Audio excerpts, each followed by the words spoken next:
This is the conversation with Anas Siraj Mounir. He is an MMA fighter holding a professional record of 9 wins, 2 losses, 1 no contest. And he's currently the reigning, defending, undisputed lightweight champion of HFC.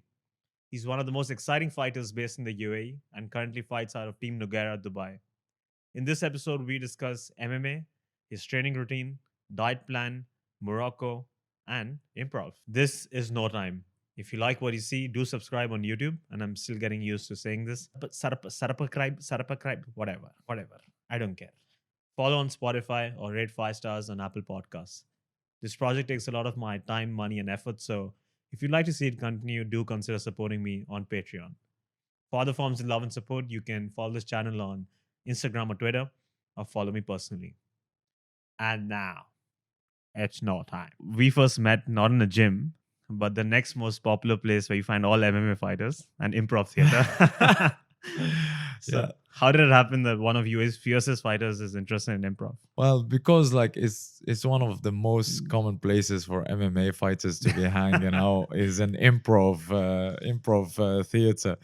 No, well, basically, it was a gift from my wife, actually, from my missus, for my birthday, because I'm really like I'm very interested in acting and theater. I've always wanted to do it since I was a kid. Unfortunately, in Morocco, it's not a big thing. It's not, you don't have big chances of succeeding um in doing theater or cinema or acting. So I just forgot about it, kind of. But I translated that in a way without even realizing into my personality. So I like to joke around. I like to act people, wind them up, tease them a little bit, pretend and all that kind of stuff. So that's one thing. And then the improv, it's a way of getting your mind to think quicker and on the spot.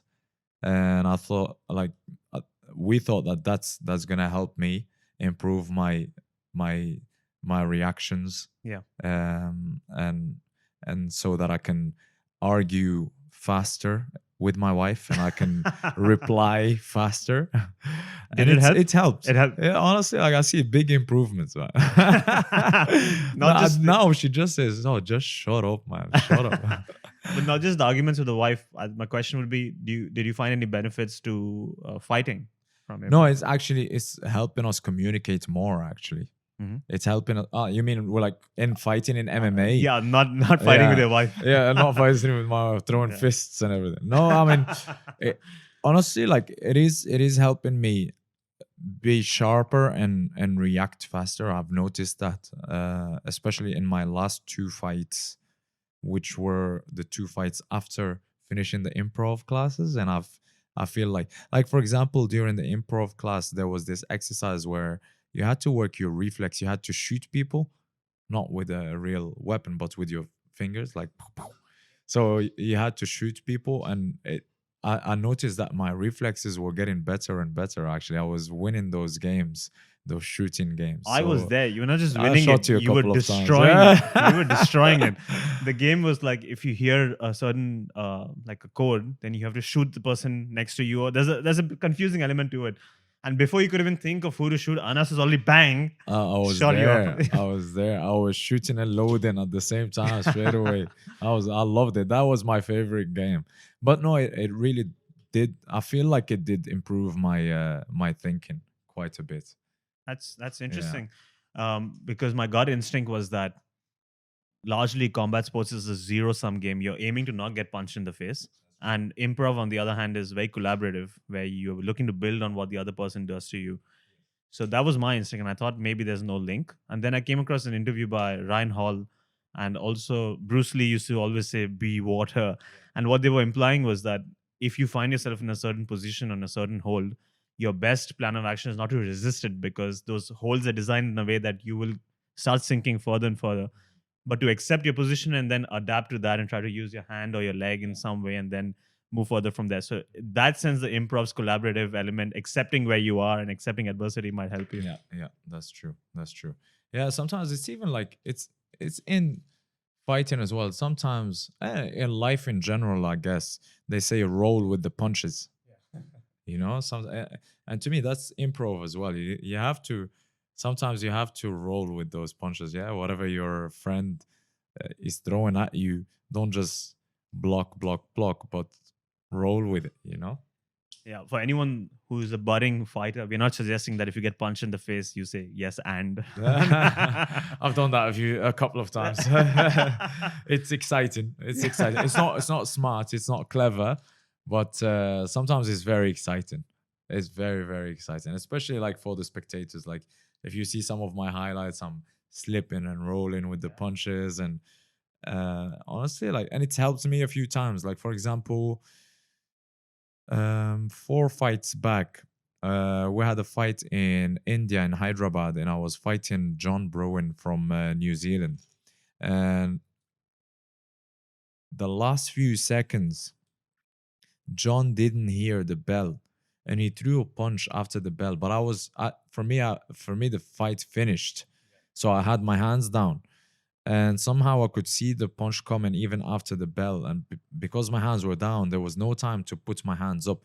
So I rolled with the punch, like I went with it, and luckily it didn't hurt me. You know, I absorbed that shock, and I was fine after that. You know, so it does help sometimes.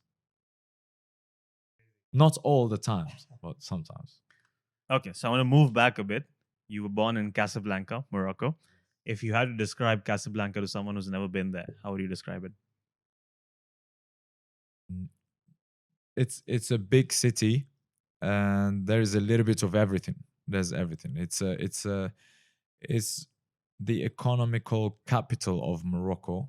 So there's a mixture of all nations, of all cultures over there, and people coming from different cities to Casablanca to do commerce or business or whatever. There are some. It is touristy. There's traditional and modern mixed in one place. There are some beautiful beaches over there. Some really really good surfing spots as well. So it's a bit of everything. So it's better than Marrakesh, huh?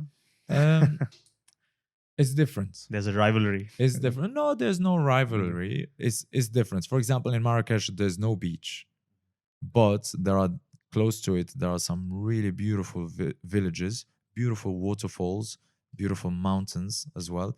The weather is so much cleaner in Marrakesh than in Casablanca. A lot of people with asthma, for example, they go to Marrakesh because they can breathe better over there. And also, the nightlife is beautiful in Marrakesh. There's a big square called Jam Fna, and it comes alive at night.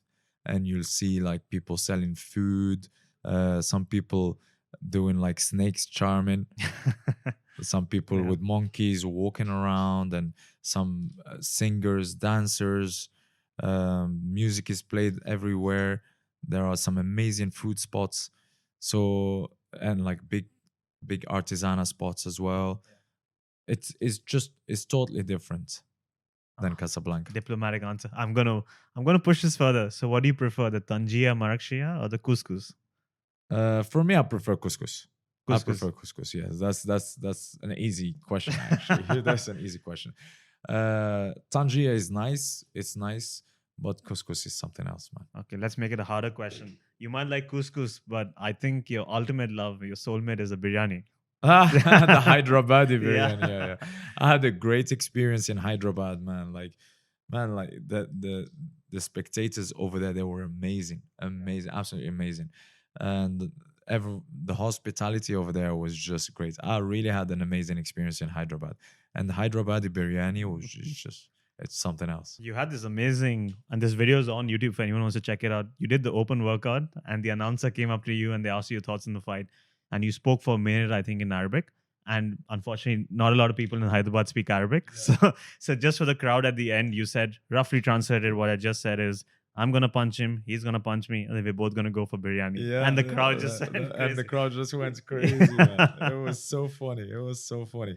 No, I had an amazing experience over there, and even like after the fight, like just the amount love that we got over there. It was humbling actually, and it was good. It was really good.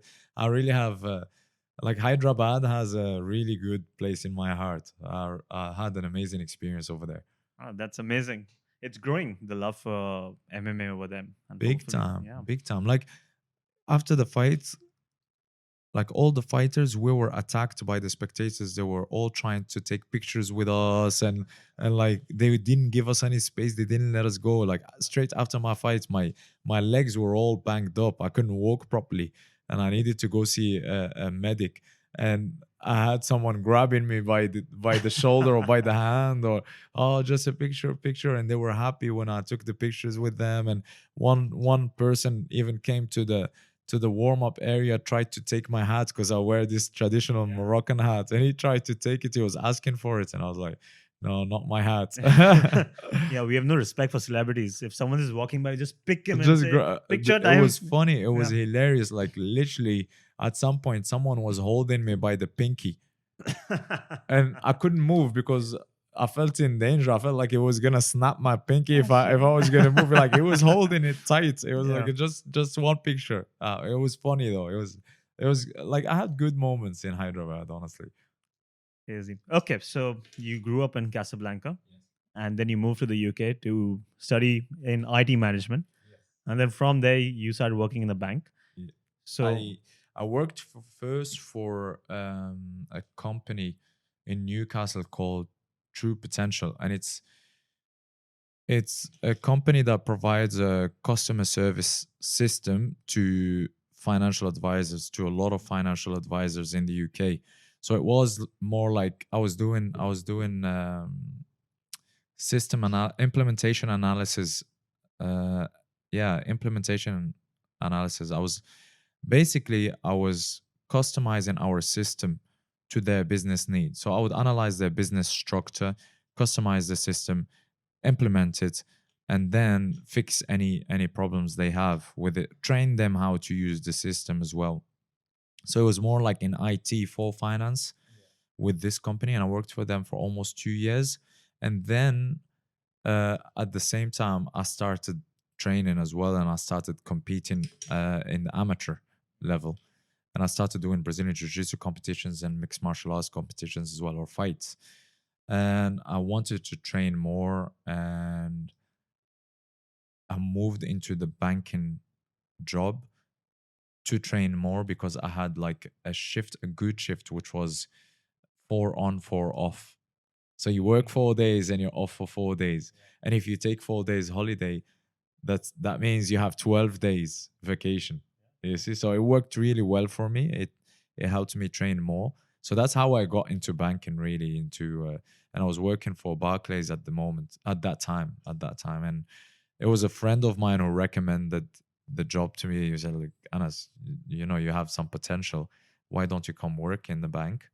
And at the same time, you can train and you can do your own thing in those 4 days. So I think it will work for you really good. I'll never forget this. And my friend Michael Dixon is one of my best friends in the UK, and he convinced me to do that. And that's how this whole thing started. we know all bankers want to be MMA fighters at the Yeah, end. exactly. Yeah, just like they go to the improv theater, all of them. But was it a tough call for you to make? It was a very tough call. It was a very tough call. Like it was very confusing. It's the not knowing, you know, and kind of being lost in limbo that really gets you all confused, and you don't know what's gonna happen. And and my parents were worried as well. What am I doing? And they didn't know the reason why I was doing that. And yeah, it was a tough call. Yes. And then you moved to the UAE to pursue that further. So basically, how that happened. So I started working for Barclays, and I was doing good actually. I started enjoying all the training, um all the fights, all the competitions, and then um in 2012, if I recall, I had a fight, a professional fight. I turned pro by then, and it was on Made for the Cage, a really good promotion in the UK. And I finished the fight with an amazing knockout. It's a cartwheel kick. It's a one-handed cartwheel kick, and it's a very rare thing to see in in MMA. And it went viral. It went viral. Like even in the US, they were airing it on this show called Inside MMA by Bas Rutten, if you remember. And Bas Rutten is one of the legends. He's one of my favorite fighters. So I was buzzing, and it went viral. And then I got a call from a promotion that was based in the Middle East called Desert Force, and they called me. They wanted me to fight for them. They invited me. We agreed on a contract, and then I had a fight here in Dubai in 2013 against an amazing fighter called Ali Ahli. He's an Emirati fighter, one of the best fighters I've ever met, and one of the best human beings I've ever met. And it was an amazing fight, and I won that fight by TKO, by technical knockout. And then I went back to the UK doing my job, my normal job, and then I received a message 1 year later or 2 years later from a training center here in the UAE that messaged me, called Fit Republic. And they messaged me and they said, look, we're going to open a training center here, and we would like you to come and coach here and train out of here and fight out of here. We're going to support your career as well. You can stay active and do your training, do your fights. And it was a very, very attractive offer, that what they offered as well, like pay wise as well. And even the idea was really attractive, like, okay, this is the dream, you know. And then especially here, Dubai, it's an amazing city. The UAE is an amazing country. And I thought, you know what, why not? And I had a few choices as well. It was like either come into the UAE to work for Fit Republic, or go into Boston. I got an offer in Boston from another gym, but I would have had to work extra, like have 2 or 3 jobs to pay the rent, and then be able to train until I get a few more fights. Because back then I only had like 3 fights or something like that, 3 professional fights, which is not a lot for a fighter. It was that. It was doing my PhD in the UK. I got accepted for a PhD at Durham University, or going to Morocco. So I thought about it and I weighed the pros and cons, and I thought, you know what, let's follow the dream. Let's follow that passion. You know, my passion was martial arts at that time, and I came to Dubai. You mentioned earlier it was tough convincing your parents that you're going to make a career out of beating people. Honestly, I've mentioned this before in other interviews. I fought mixed martial arts for 3 years without my parents knowing. My parents didn't know. They thought I was just competing in jiu-jitsu, in Brazilian jiu-jitsu. So How did they find out? they found The out through cartwheel kick. they found out through someone else who saw one of my fights on YouTube randomly. Shit. Yeah, so it was bad. It was bad. They were mad, which is understandable, you know. They were really mad. But They now were it's really fine. upset. Now they understand and they know that it's my passion. They say that I'm happy. They're still they still don't fully understand it because of all the time, the effort and money that we've spent in getting my master's degree, my bachelor's degree, my master's degree, getting that work experience as well for 5 years or something like that, and then leave all of that behind to go fight in a cage. You know, it's not a lot of people understand it, but there's a lot behind that or to that, because it's not just going into a cage and fighting, it's the whole training aspect, the science behind it, the coaching as well. Like I'm coaching now in Team Noguera Dubai, and just getting that experience and giving it to someone else and teaching them and seeing the results and seeing like a kid doing a punch or a kick and becoming more confident and learning how to defend themselves if they're getting bullied, or even an adult losing the weight and becoming healthier and happier, that brings joy to me, you know. Like it's something big to me. And it's that human interaction. You're not just sitting in front of a computer and just like crunching numbers, and there's like targets on your back and someone is shouting or stressing you, and you're working so hard 9 to 5 to make someone else happy, and you're not happy, and you know what I mean, not having the time or the energy to go and train and becoming fit, and then becoming unwell and becoming it's not, it wasn't for me. You just described my life. No. It's not. Yeah, I mean, I hope this will help people or motivate people into like following their passion, you know. So now what I want to do is I want to indulge you in a thought experiment. And the experiment is that I want to become an MMA fighter. I know you're already starting to smile. I know you really need to stretch your imagination, because we both know that I'm going to get knocked out in the first jab itself. Not, You never know, man. You never know. not just the first jab. I think, you know, when the referee says, Fight. no, not even just fight, like keep it clean, touch gloves, touch gloves, and I'm going to get knocked out. If it's a guy like Yoel Romero, probably get knocked out in the weigh-ins itself, just looking at him. Can you imagine? Yeah, he does a backflip, and I'm like, I'm out, guys. I'm not doing this. Yeah.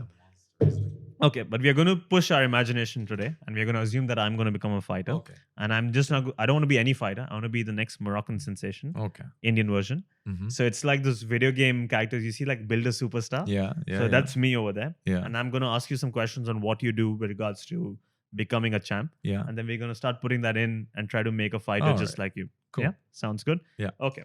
So the first thing we'll start with is naturally the training camp and your workout routine. Mhm. So how do you structure that, and how do you split between striking, grappling, jiu-jitsu, strength and conditioning, cardio, weightlifting? Yeah. I mean, usually you have a head coach that does that for you. Usually, Mhm. unfortunately, we didn't have, or I didn't have that for the last couple of fights. I didn't really have a head coach. I had friends helping me with my fight camp, professional fighters, friends, but not a head coach that would guide me and would organize things for me. But usually in normal situations you have a head coach that would put a schedule together, would put a team together and put it like around the fighter. You know, if you're fighting, for example, and I'm your head coach, I'm going to make a schedule. For example, uh Sunday we'll start with grappling, like drills, technical sparring, and then you're gonna have a break, and then maybe at 3 p.m. or 4 p.m. after like 5 hours of rest, you're gonna have your strength and conditioning.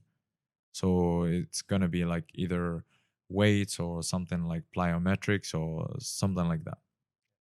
The next day we're gonna do pads, for example, like boxing or kickboxing, whatever you're good at. Work on your weaknesses, work on your technique, and it's at the same time it's some sort of conditioning. Then again, you have your rest, and at night you're either gonna run or we're gonna do some wrestling, like for example positions, like specific situations, how to get out of bad spots, and or wrestling against the wall, like as if for example Khabib, he uses the wall a lot to take people down, or how to defend against someone who's trying to take you down against the wall. The next day is going to be sparring, for example. So today is going to be a tough day. We're going to do a few rounds of sparring, and you're going to take the rest of the day off to recover. Go do your ice bath, or you get a massage, or just sleep and rest. Go for a walk if you want to. The day after is going to be again some grappling, for example. So it's good to mix things up so that your body recovers in certain aspects and then works in others. But usually, yes, there is a head coach that comes up with the schedule. For me, I had some friends, for example, Tariq Suleiman, my friend Franco from the gym, my teammate Dwight. I had a few people helping me with that, as in, but it depends on when they're available. So we have to agree day by day, which is not really. It's not great. It's not ideal, but it is what it is. We had to just do it, you know? We had to get it done. It depends on who was available. There are some friends of mine, some Moroccan guys, good kickboxers and Muay Thai fighters like Taha, Mehdi. They're really good champions. Nabil. And they helped me with the striking, for example. And some of them, they were like, you know what, Anas, If you need to wrestle, wrestle, go shoot for your takedown. They know how to clinch, but they don't know how to wrestle and how to grapple. But still, bless them, they were trying to help. And like this is my how my training camps went. Like it was group of friends training together and helping each other. And now it's my turn. Thank God I don't have any injuries after my fight, so I have to jump in to help them as well. They have fight in 2 weeks, so I have to be there, change my style. Luckily, I know how to change my style as well. Try and change my style into a Muay Thai fighter or a K1 kickboxing fighter, and then try and help them as well. Is there a specific reason you don't have a head coach? Unfortunately, the thing that people don't really know about the martial arts scene here, which I'm sure we're gonna speak about later, is not everyone is gonna be able to do this full time or for a living, because living is expensive. You gotta pay the bills. You need to work to do this. And a lot of the martial artists or mixed martial artists here who are professionals, they have other jobs or they're doing private sessions to earn their money, or they're working at different gyms.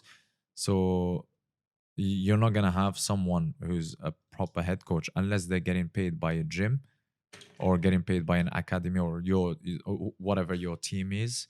And unfortunately, I don't have that luxury. Mm. You mentioned you train, it sounded like at least 8 to 10 hours per day.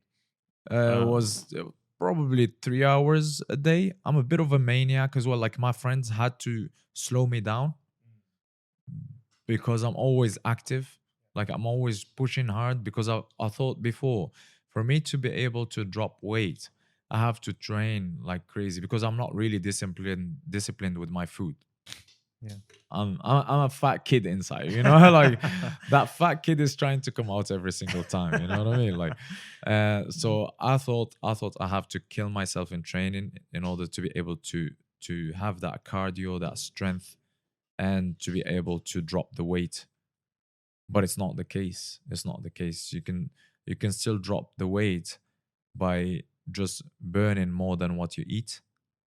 It's good to eat healthy so that you get all the macros, and our body is a machine. It needs good fuel instead of bad fuel in. So my friends had to slow me down, but yeah, usually it's like 3 hours every day. You're one of the few people who will have this issue of overtraining, because rest of us, we suffer from undertraining. Yeah. But you touched upon recovery. Yes. So that's a very important part of your routine. Honestly, it's big part of the fight camp. It's a major part of the fight camp, because I've had it happen to me in some fights where I went to the fight and I'm fatigued, absolutely fatigued, and it didn't work well for me. Sometimes the brain is saying, get your hands up, defend your and your arms are just not responding. So yeah, recovery is a big part of a fight camp. Is sleep an important factor? Sleep helps majorly in the performance of the athlete. Like I've done a lot of research recently, and you can improve your performance by a lot by getting a lot of sleep or enough sleep. Right. Okay. So we have a good idea of your training camp and your recovery. Let's put that into the superstar. So the next thing is diet. Yeah. I'm going to take a guess here. Biryani is not part of your diet when you're training. Unfortunately not. when you're training for a Unfortunately fight. not. I wish it was. I wish it was, but no. Biryani, pizza, burgers, cakes, chocolates, biscuits. No, it's not part of it. It's better to have like a nutritionist or a food company prepare the meals for you, because it really helps a lot. You just forget about that aspect. You chill, you get the food delivered to you. Your nutritionist is checking your weight, your BMI, your body fat, your water, your muscle mass, and they calculate everything for you. They check your caloric expenditure, and then they calculate everything, and they sort everything, like all the macros for you. That's the best way. That's the most ideal way of doing it. What type of foods do they recommend for you? For example, what I was having a lot, like the company that I was working with, the good thing about them is they didn't really make the same thing every day, so I wasn't getting bored. For example, for the breakfast, I would have an omelette with some avocado or and some vegetables, or they had these nice protein pancakes with fruits and peanut butter sauce. I had a snack which would be like, for example, some fruits or some nuts and blueberries, or they had these small snacks made out of, like, those date balls as well. For lunch, it would be either chicken with rice and vegetables or salmon with vegetables, some potatoes. Um, it can be steak as well. Um, for dinner, usually I had salmon and some greens, some leaves, stuff like that. Like it varies. It varies every single day. So there was a period when the Game Changers documentary was pretty famous, which recommended a vegan diet for Yes. fighters. Is that Yeah. something you looked into?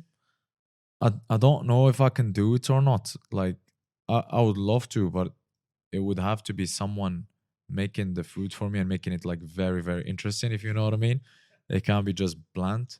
Like I wouldn't mind doing it. I've seen like there's a lot of athletes that have turned vegan lately, or they have been vegan, and they're amazing athletes. Their performance is just amazing. Like, for example, the Diaz brothers, they don't eat meat, and they're doing triathlons, and like their conditioning is just on a different level, like I wouldn't refuse doing it. I would do it, but it'll have to be like interesting food. Is there a particular split that you're following between your proteins, carbs, fats, fibers? Yeah, I mean, that's why I said like it's very important to get a good nutritionist, because they can calculate all the macros for you, like your fats, protein, carbs, all of that kind of stuff. And what is your pre-fight meal like? Do you have a meal before the fight or the day before? Yeah, you have to. I mean, the day before the fight, there's the weigh-ins, and then before that, there's the weight cut, which is a big process in the fighting scene, as you know. Like, you have to meet or reach a certain weight category. For example, in my last fight, 1 week before my fight, I was 76 kilos, 77, and then I had to reach 70 kilos, or 70.3 to be exact, and I reached 70.1, and that was due to dieting and something we call the weight cut, which is, it's not a weight loss. It's you're kind of dehydrating yourself. You're removing some water from your body, and then you have more than, or 24 hours or more, to put it back on and recover and rehydrate, get all the carbs in and all that. So, like, before the fight, I would have a meal which is which has some carbs, some protein. I wouldn't indulge on chocolates and cakes and all that. You can't do that, because then you're gonna feel bad for your fight, Because especially like it's been like a few weeks that you're eating healthy, and then all of a sudden the day before the fight or the day of the fight you're gonna eat bad. It's gonna cause problems for sure. Naturally, do you sleep well before a fight? I try. I Amazing. try to. I try to sleep during the fight camp. I try to sleep well. Sometimes it's not the case. No, just the day before the fight. Are you able The to day sleep? before the Because you think, fights, the day before, you know what? Like, yeah, I've been sleeping okay, like the last few fights, and I think it's thanks to another gift from my wife, just like the improv, which is called it's called NLP, neuro linguistic programming, and I've been listening to these NLPs, and it really helps strengthen the mindset, and I think it really helped me mentally, like that mental strength as well, and that helped me relax more and sleep better. "Oh, that's amazing. We'll check it out." Yeah, and something else that I've added as well into my diet is magnesium. That helps relax the muscles, and it really improves the sleep for me personally. Interesting. Just so just It I was digesting the it's fact. yeah, it's now the fight game is very scientific, like Yeah. before they used to say, yeah, just eat a lot of white rice or pasta, Yeah. or or some people that would go, like I remember we would go straight after the weigh-ins or before the fight, we would go to Nando's in the UK and just have a lot of fries and Cheeky Nando's. yeah, and like you can't do that now because there's a lot of science behind it. So things are and the more you research, the more interesting it is, Mhm. you know. You touched upon the weight cut as well. You naturally drop a lot of weight. You fight in the lightweight and you fought in the welterweight in the past as well, and middleweight. So you're clearly cutting a lot of weight to come down to lightweight. What does that day look like, and how do you prepare yourself? Because it's mentally taxing and physically taxing. It's probably one of the worst days a fighter goes through. Yeah. Yeah, it is. It is one of the toughest days or processes that the fighters go through. Um, I've I've learned kind of how to do the weight cut just through experience, fight out of after fight. And before I used to just like my coach would tell me how to do it, or my teammates would tell me how to do it. But then recently, I've done a lot of research and like studied it in more depth to know how to do it. And it's like one weight cut might or one weight cut process might work for me, but might not work for you because we're totally different. You know, our body is totally different. So I had to find the way that works for me. And yeah, like before, I used to be a fatty, so I used to fight at middleweight. Then I saw that the people that I was fighting, they were giants, you know. So I got tired of that, and I fought in welterweight. Then I found that they were still big, you know, because I'm not tall. I'm like 178 or 177, 178 probably maximum, and I was fighting big people. So then that's why I dropped to lightweight, and then I fought John Brewin in India, who's 1 meter 85 or 183. And I'm like, oh my God, what's going on? Go to so featherweight yeah. next. So maybe I'll need to cut a leg to reach featherweight or something like that. It's doable, but I think it's going to be tough. Right. So we got the diet. We put that in. One final thing I want to touch upon the physical elements is supplements. Do you take any supplements for that? So far, I've been taking just like amino acids, um, multivitamins, magnesium, omega 3, stuff like that. Like, even because I worked with this company, like food wise, I tried to take all my proteins and fats and all that from the food. You know, if you keep it natural, it's better than like adding supplements that were chemically changed or modified or stuff like that, you know. Yeah. You mentioned Nick Diaz. He Yes. recommends a supplement called weed. Once there's a reporter who went up to him and they asked him, "Don't you think your fighting career is coming the don't you think your smoking is coming the way of your fighting career?" And he said, "I think my fighting career is coming the way of my smoking." That's funny. That's funny. You know, they are big on marijuana, aren't they? Like they're big on weed, and there's a lot of fighters now taking like CBD and CBD oils and Yeah, John Jones looking at you. yeah, like there's a lot of fighters now, especially in Europe or the US. Or um, I've never tried to see how it helps with performance, to be honest. So I can't really I can't really tell you how it helps, but it's interesting. It's interesting. It's interesting. I imagine like the Diaz brothers, they're beating people up stoned. Imagine if they were sober. I mean, he beat Connor. Yeah, while stoned. Yeah. Okay, amazing. So we've got the physical elements in. We have starting to see our Indian Moroccan sensation. Let's move on to the mental aspects. So, how do you prepare mentally for a fight? How do you visualize your opponent? Do you have routines in place? Yes, I do a lot of visualization. I have to work all the scenarios. Usually, I don't really watch my opponent's fight beforehand, before the fight. I like to be ready for anything and everything. And usually, it's if I have like my corners or my cornermen or my coaches, they're the ones that watch the fight and tell me what to do and make a plan for it. But like I mentioned earlier, there's that NLP, that neuro linguistic programming, that helps me mentally a lot. I use that quite a lot, and I think it has really improved my mental game. Henry Cejudo, I came across his interview. He mentioned that he used to simulate the entire pay-per-view experience in his training camp. So he used to get the announcer, entrance music, cut men, and just act like it's the pay-per-view. And then there's someone like Bruce Buffer doing the announcement. So that was the next level of visualization. Like, so he was simulating it completely. So nothing is new on the day. It must have worked because look at him, like he did amazing, right? So it must have helped. It must have worked for him.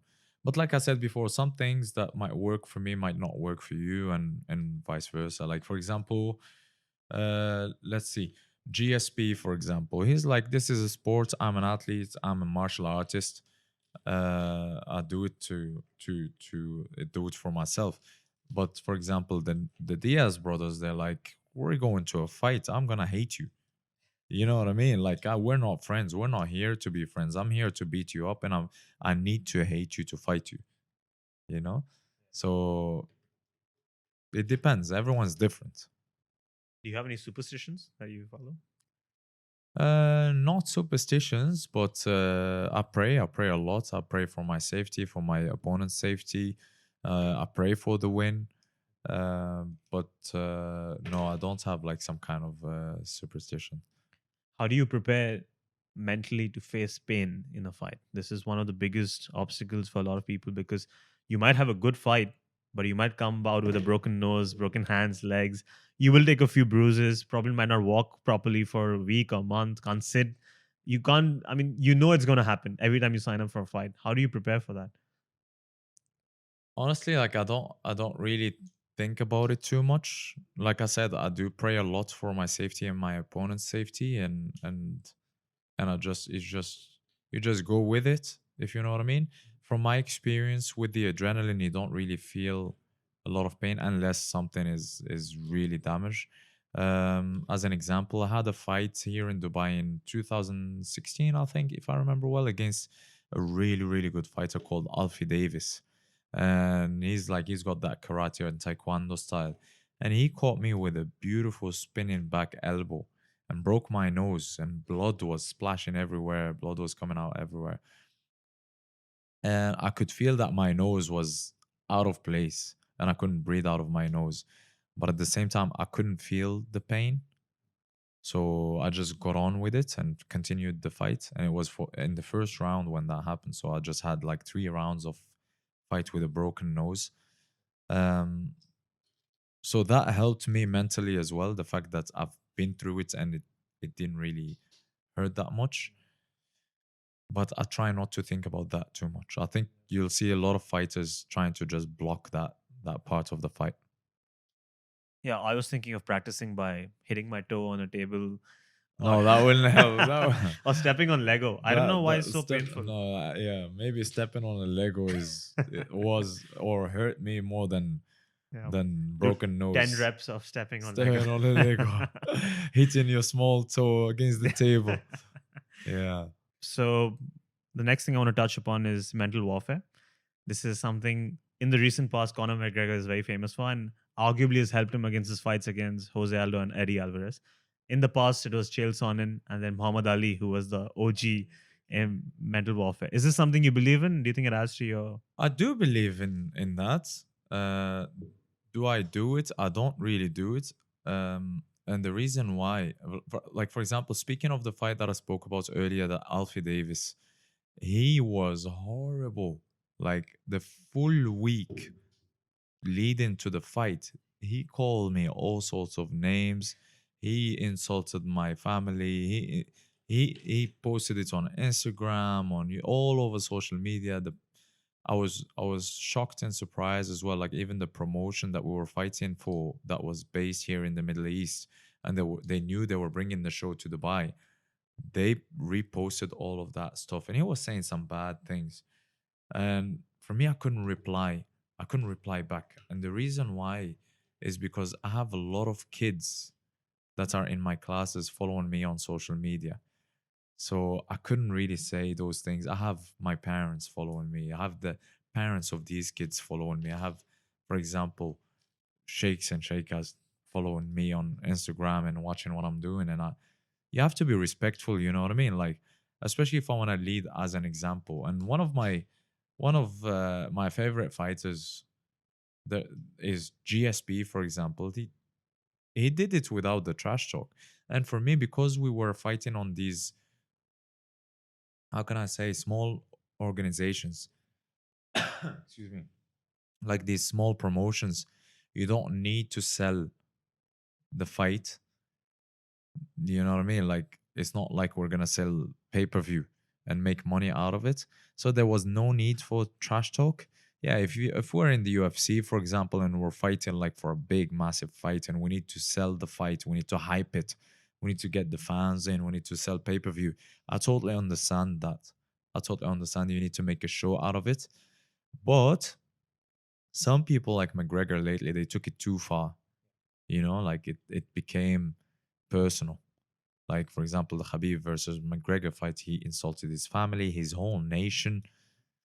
When it becomes like that big, it's something else. It's not just a sport. It's personal. It's personal, and that's why I think while Khabib was beating up McGregor, he was talking to him the Yeah. whole time. And if you remember, McGregor went like, "It's just It's business," just and then, business. Yeah. no, it's not. It's not. You've made it personal. You know what I mean? Yeah. So there is a line that There is a line not to cross. Yeah, yeah, yeah. you For sure. mentioned GSP and you say he never trash talk. I think that his best attempt at trash talking is when he went to one of the fighters and said, "I am not impressed by I your am performance." who was it? Was it against Was it Matt? Diaz? I think it was Matt. It Matt wasn't Nick Serra. Nick Diaz. No, I thought because I'm not. That was a good performance, Matt, but I am not impressed by your I performance. am not impressed by your performance. That was the funniest thing ever. It was a big meme at the time, wasn't it? It went viral. I am not impressed by your performance. Now every time I see it written, I hear it Yeah, in I that. agree. I It's hear just- it as well.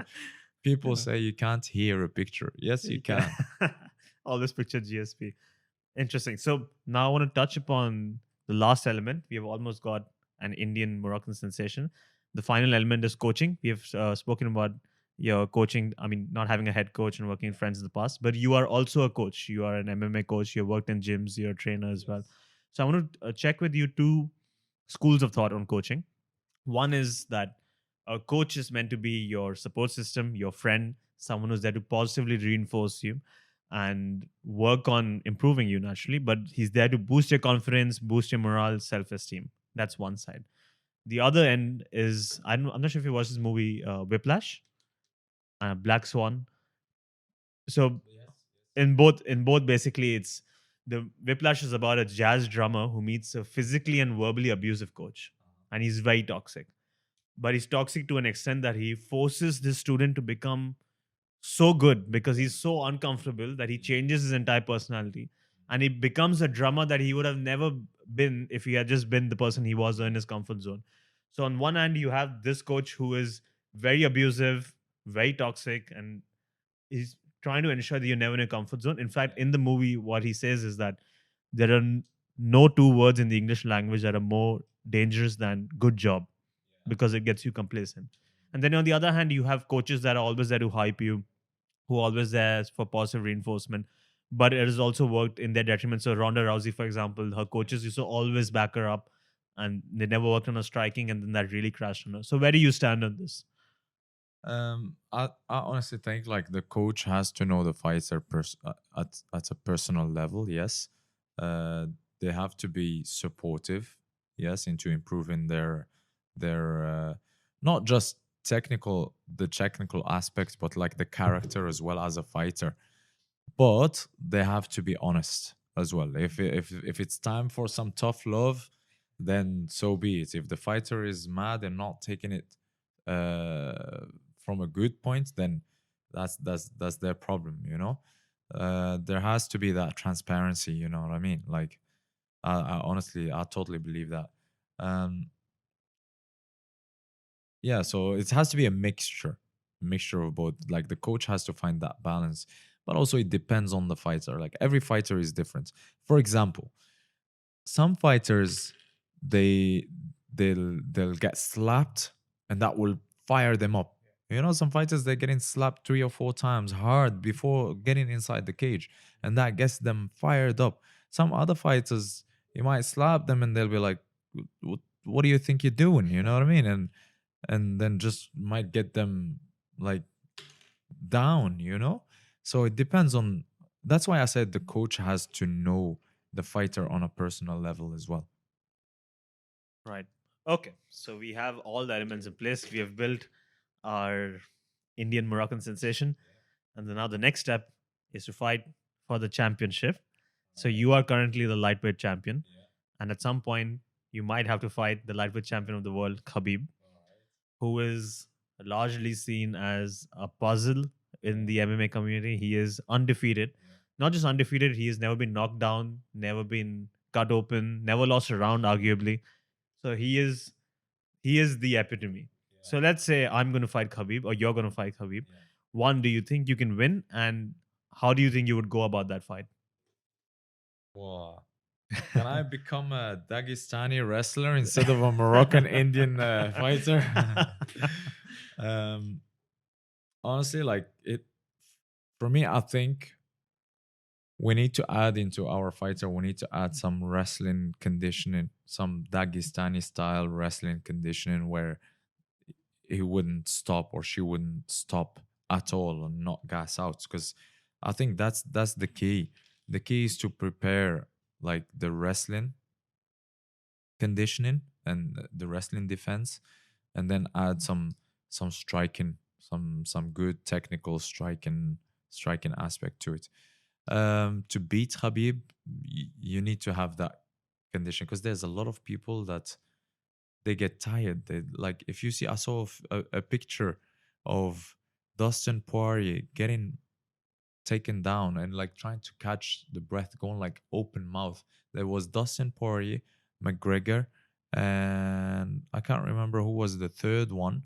Both opening their mouth so wide to grasp that air because it looked like they were drowning. And then there's the picture of the bear as well Yeah. that he was wrestling with, Yeah. doing the same thing, Yeah. So imagine someone doing that to a bear, Yeah. and you know what I mean. It's a different level.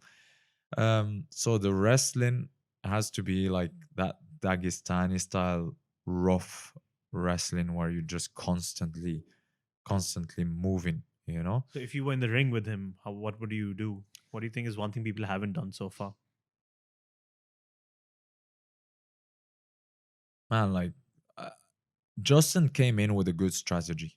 Justin's strategy was good. I would try and do the same strategy. Try and be in the center of the cage, not let him put me towards the cage. He threw some really, really good kicks, some heavy punches. But then at the same time, Habib just took them. He took those punches, and just kept pressing forward. So if I honestly think like if Justin followed that game plan and stayed in the center, but at the same time, if he had that conditioning to just keep moving the whole time and not let it get to his head, he could have done some more damage. It's still a Uh, very tough prospect. it's a very tough thing. Like Justin came in with the right strategy, the correct game plan, but it's totally different when you're inside the cage. And honestly, like I don't think we know how much or how what's the level of wrestling and grappling of Khabib Yeah. unless you're Unless with you're him in the there, cage. you know. Okay, so you touched upon this about the Dagestani style of wrestling, which is starting to dominate MMA. And in the past, we have seen a decade of domination by Jiu-Jitsu. Before that, wrestling used to be considered the sport. Some people have argued for judo as well. So now what I want to do is we have this segment called Idea Incubator where I try to learn something new from my guest every day. And with you, what I want to do today is I want to explore, since now we're moving to territory of mixed martial arts, what do you think are the most dominant fighting styles that every fighter needs to have now? Wing Chun. I mean, it's you know what Bruce Lee had something right. He said be water. You know what I mean? Like, and I honestly, I 100% believe that you need to learn everything, especially in this modern day and age of mixed martial arts. Now everybody is learning mixed martial arts since an early age. When they start with mixed martial arts. They don't just start with one discipline or the other, like what was the case at in the past, or what I started with. Like for example, I started with Brazilian Jiu-Jitsu when I first started. I've done some martial arts as a kid, but it was like Aikido, uh, some kung fu, and I would do 1 month, get bored, not be disciplined, and go back to football. Because for us in Morocco, football is the national sport. Unless there was a lot of people doing kickboxing. Where I was, there weren't a lot of gyms, a lot of kickboxing gyms, so I couldn't really access it. You know what I mean. So it was football for me the whole time. And then if you have a fight, it's a fight during the football game, or if you're going to school. And like my neighborhood was split into two, and we would fight going to school, or going to buy bread, or going to get grocery shopping for my mother. You know what I mean. So but I think like a lot of people now, they learn mixed martial arts, so they do everything, and that's how it should be. You should be good at everything, because you never know where the fight would go. You never know.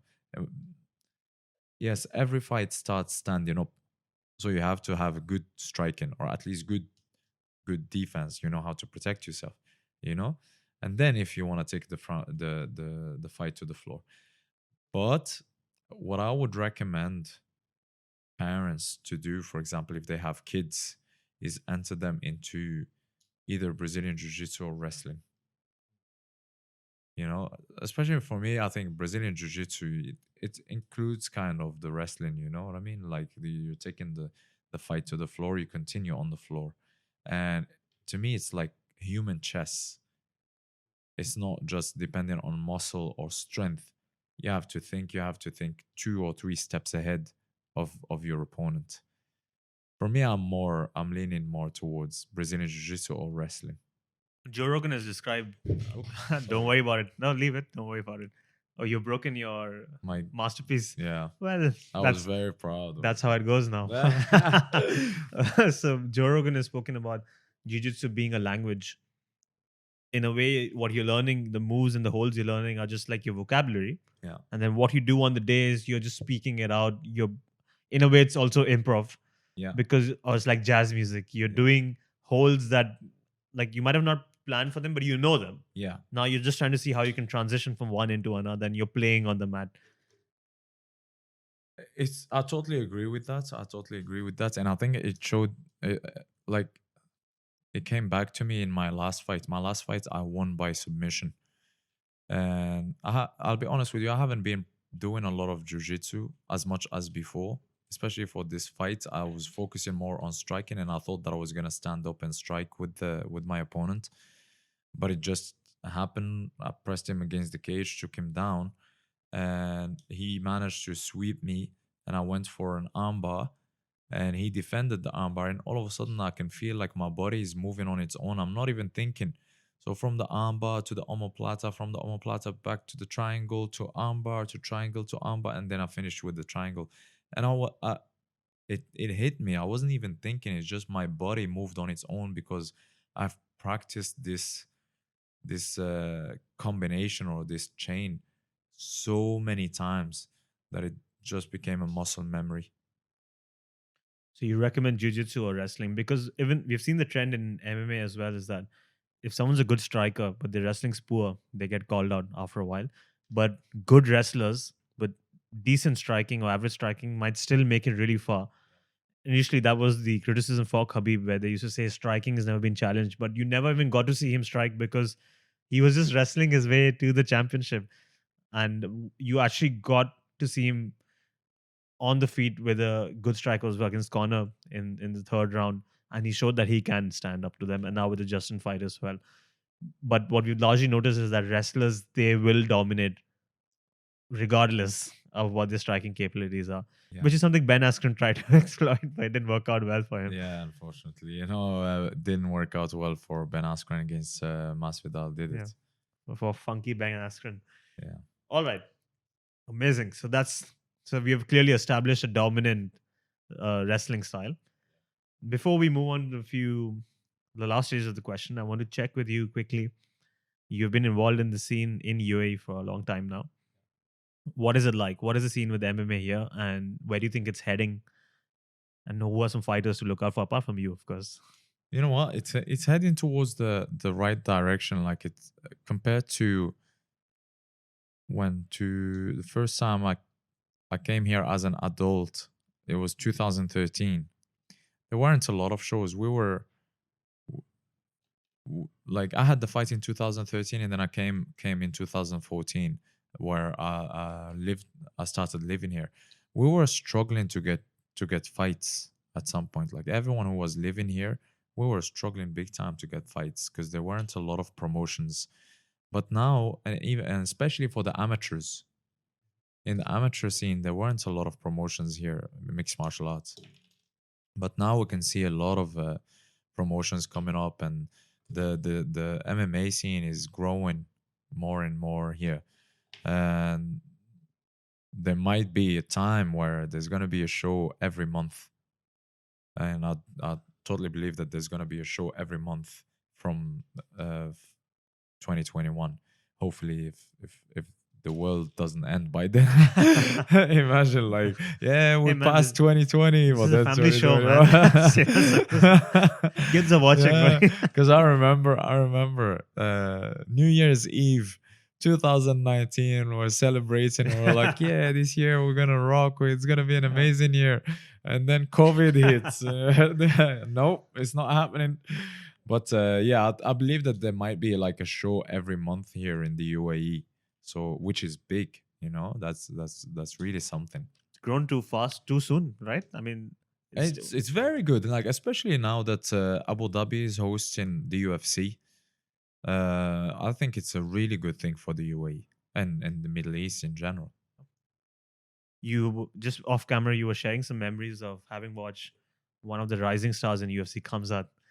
You have seen him backstage. What is that experience like? It's an amazing experience. He's such a nice guy, but at the same time, he's a monster. He's scary. He's scary. His wrestling is unbelievable, but people were sleeping on his striking because, like, even before his last fight when he knocked out his opponent, like me and my corner at that time in Hyderabad, we fought on the same card, and in Abu Dhabi.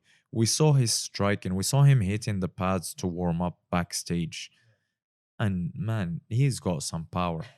It was scary to see those punches.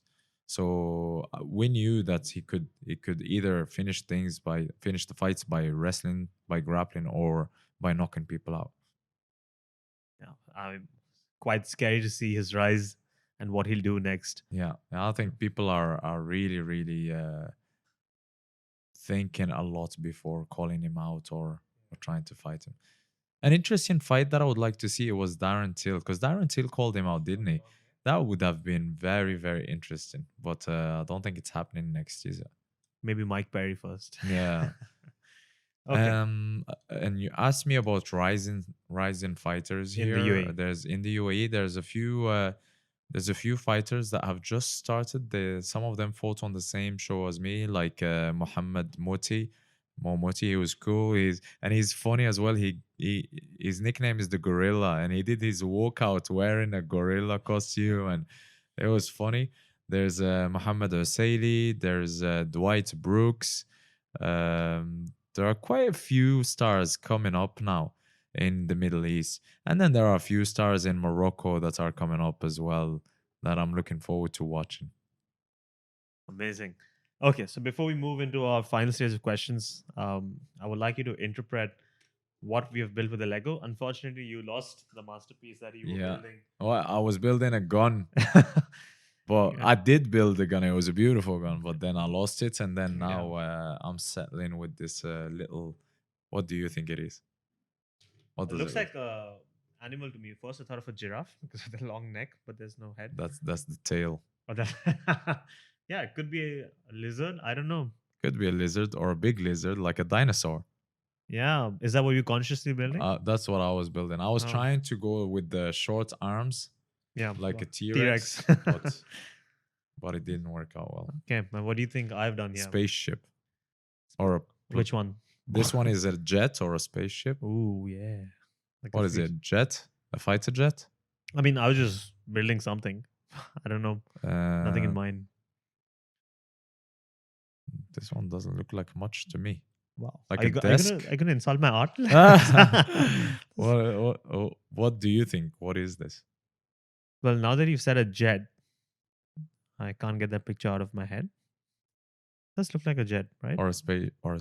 Or Yeah. a spaceship. Yeah, built a lot of spaceships in these episodes. This is my gun. A much better one. A more advanced Yeah, gun. more advanced. Like you know, the size and the shape, it needs to change at some point. I'm not sure what this is. It looks like an alien, actually. I don't know if you can see the two eyes. Yes, I can see that. A little bit of ET. Yeah. And then I think there's just nonsense lying around here. Yeah. Just things that I Random. haven't. A tractor with one tire. Okay, so let's move on to a final stage of questions. What are some role models or people or books or movies that have had a very strong influence in your life? Um, my parents, they are my role models because they really had to struggle in life and build something from nothing.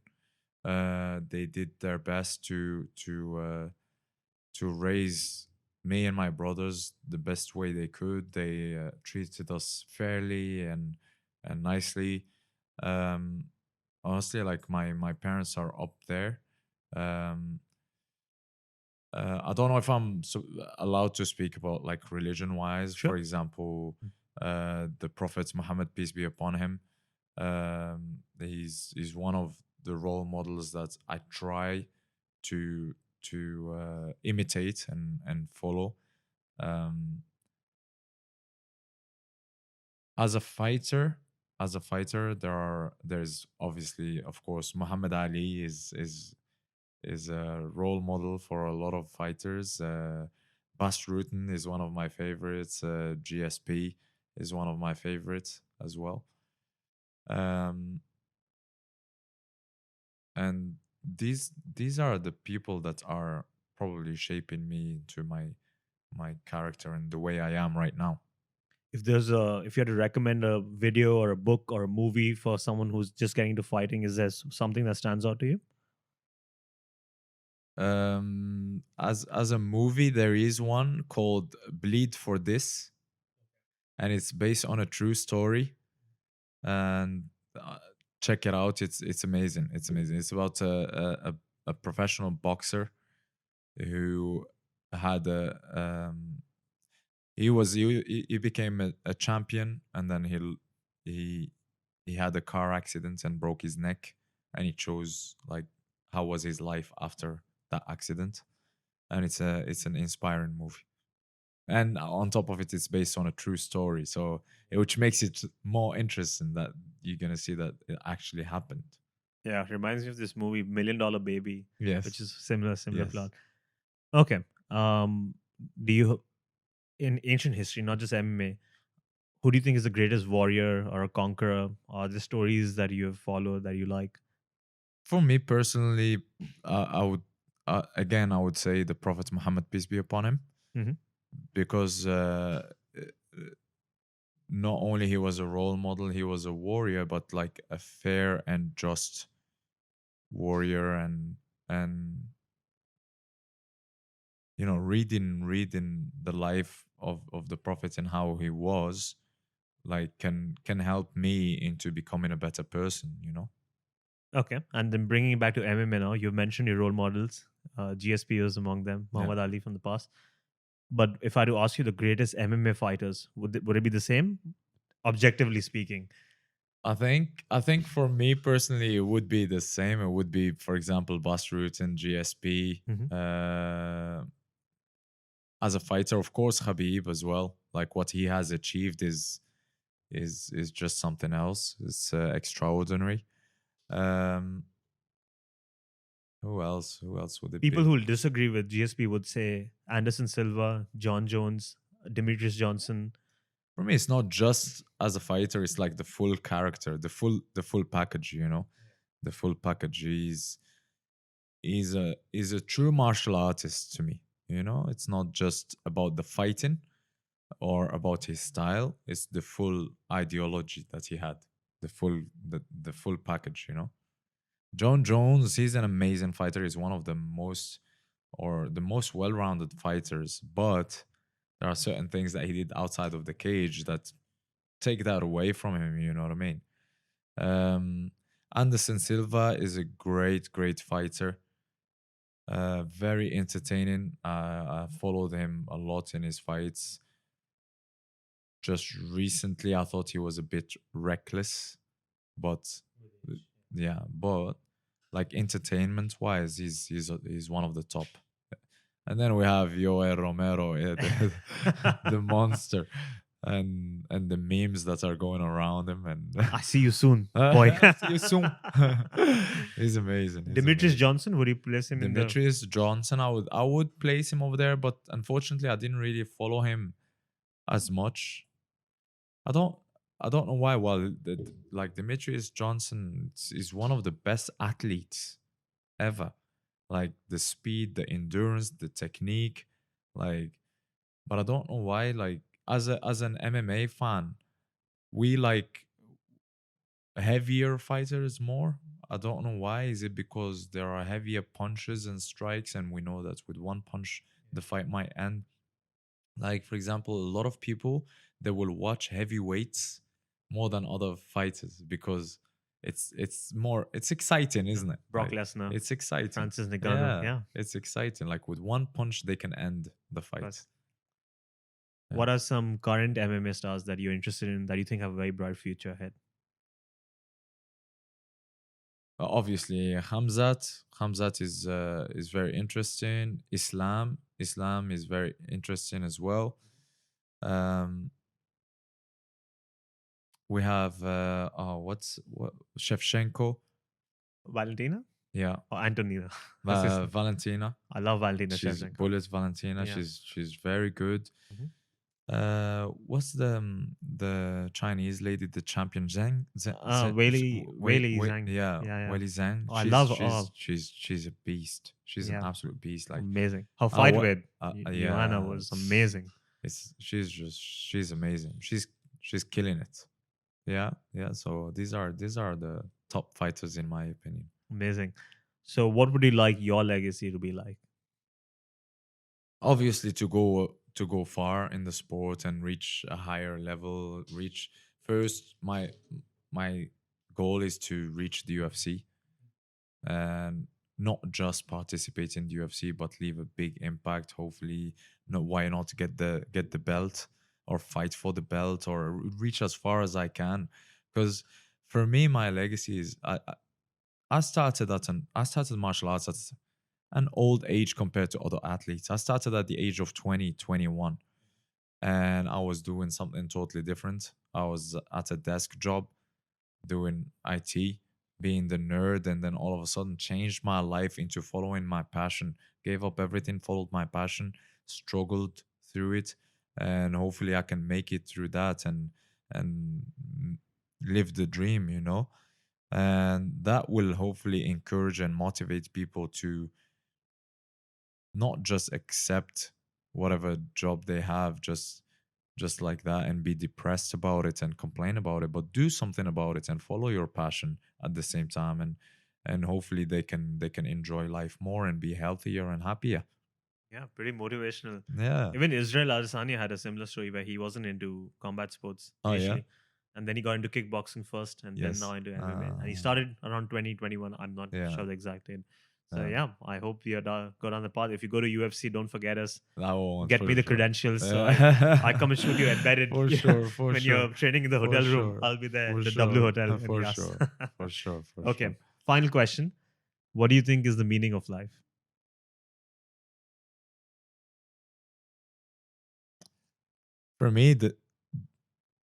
For me, I have a religious meaning of life, like for example, in Islam, we believe that we were created to worship.